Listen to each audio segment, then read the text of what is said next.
Gus Imin, jadi konkretnya yang bisa atau yang akan dilakukan pasangan Amin ini apa untuk mengubah, memperbaiki pertanian kita?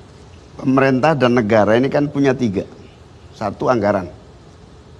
Dua, policy, kebijakan, keputusan.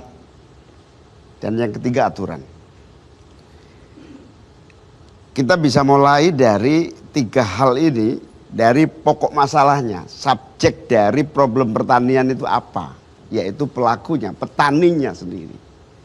Petaninya dalam posisi yang tidak berdaya karena tidak punya pupuk, tanahnya terbatas, begitu panen sudah dibeli dengan harga murah oleh tengkulak karena petani itu utang untuk menanam dari tengkulak itu.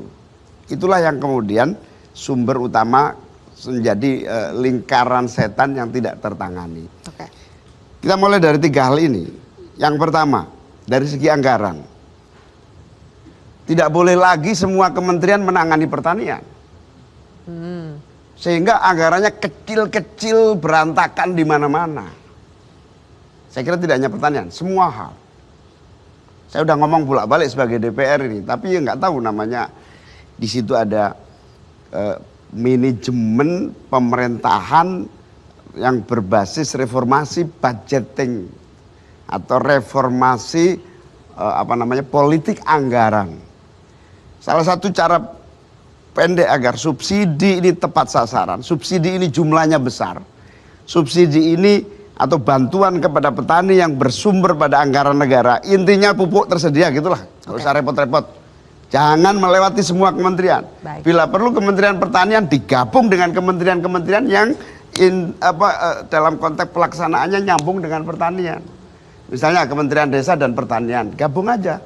Jangan dua-duanya menangani pertanian, nanti kecil-kecil hasilnya. Misalnya itu. Gagasan ini sudah Anda bicarakan kepada calon presiden? Ya terus terang belum, karena ini saya yakin Mas Anies setuju gitu loh. Nah, Oke, apa lagi? tiga sumber. Sumber yang kedua, policy. Petani tidak dilibatkan sebagai subjek. Petani hanya menerima apapun kondisi ini, udah 20 tahun Pak. Karena tidak ada terobosan. Harus ada terobosan. Subjek, petani harus subjek. Butuhmu apa? Saya butuh pupuk.